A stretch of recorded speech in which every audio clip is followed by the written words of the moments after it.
Donc Sébastien Biller, je suis le directeur opérationnel du programme innovation de l'IDEX et nous avons l'honneur de présenter des porteurs de projets que nous avons pu soutenir à travers nos deux dispositifs qui sont l'appel à projet Startup Deep Tech qui a pour vocation de financer des projets de création d'entreprises autour des technologies Deep Tech, ainsi que le partenariat innovation qui, lui, a pour objet de soutenir l'innovation partenariale entre un laboratoire académique et une entreprise.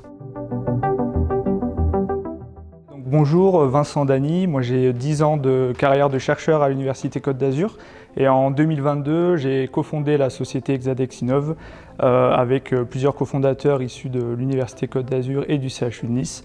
Et principalement notre activité c'est de développer des modèles d'études de tissus adipeux humains, donc de la graisse, à destination de différentes entreprises dans le secteur cosmétique ou pharmaceutique qui veulent évaluer des produits ou médicaments sur de la vraie graisse humaine, mais en laboratoire. La société Exadex Innov a fait appel au dispositif IDEX par deux fois, à deux différentes phases de notre projet.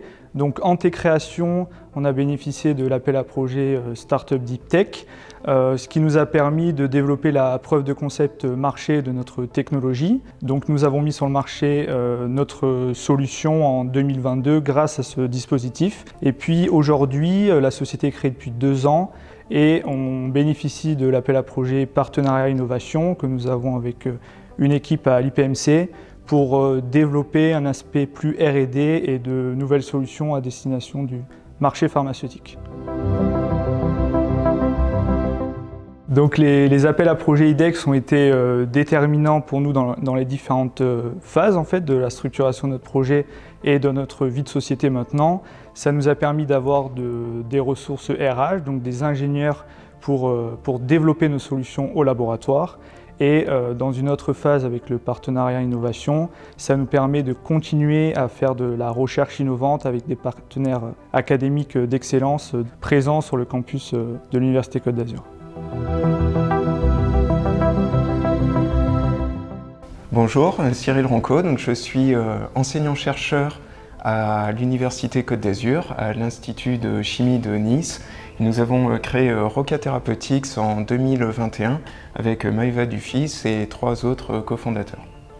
Donc bonjour, Maëva Dufy, je suis CEO et directrice scientifique de la start-up Roca Therapeutics.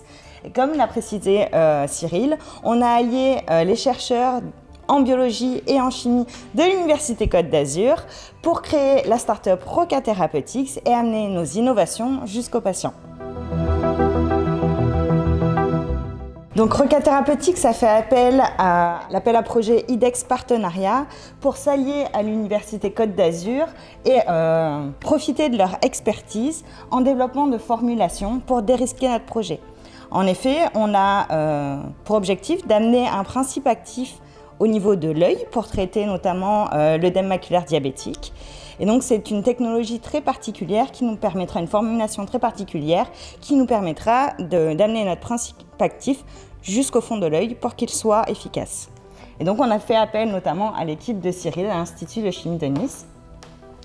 Tout à fait, car le développement d'un médicament oculaire ne consiste pas uniquement dans le développement du principe actif, mais également dans ses excipients. Donc l'idée de cet appel à projet était de développer le médicament dans son intégralité, le principe actif et ses excipients qui sont trop souvent négligés.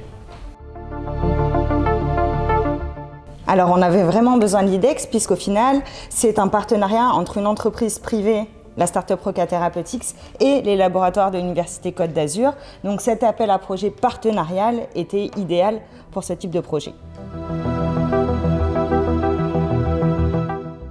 Donc bonjour, je suis Isabelle Musbeteau, directrice de recherche CNRS à l'Institut de pharmacologie moléculaire et cellulaire à Sophia Antipolis. Et avec mon collègue Stéphane Azoulay, professeur de chimie à l'Institut de chimie de Nice, Université Côte d'Azur, on a développé, en fait, on s'intéresse à la résistance des cellules cancéreuses à la chimiothérapie, et qui est un gros problème de santé publique puisque cette résistance au traitement est responsable de 90% des morts par cancer. Donc nous avons identifié une nouvelle petite molécule qui permettrait d'augmenter l'efficacité des traitements chimiothérapeutiques. Et donc on envisage de créer la start-up Patch Therapeutics pour pouvoir développer un médicament à partir de cette petite molécule en fait découverte. Et donc je vais laisser la parole à Stéphane qui va en dire davantage. Donc nous avons fait appel au programme Startup DigTech pour pouvoir recruter un ingénieur en chimie qui a permis de synthétiser de nombreuses molécules pour pouvoir développer notre candidat médicament, l'améliorer et optimiser son activité. Alors, le programme Startup DigTech est arrivé à un moment clé du développement de notre médicament. En effet, après avoir eu plusieurs financements, notamment de prématuration du CNRS, nous avions besoin d'exemplifier nos molécules et de pouvoir consolider nos découvertes pour pouvoir déposer un brevet. Et ce programme a véritablement atteint ses objectifs et nous a véritablement accompagnés à la fois pour une dépôt de demande d'invention, mais aussi pour déposer au programme iLab où nous sommes actuellement retenus en phase nationale et que nous espérons vivement remporter cette année.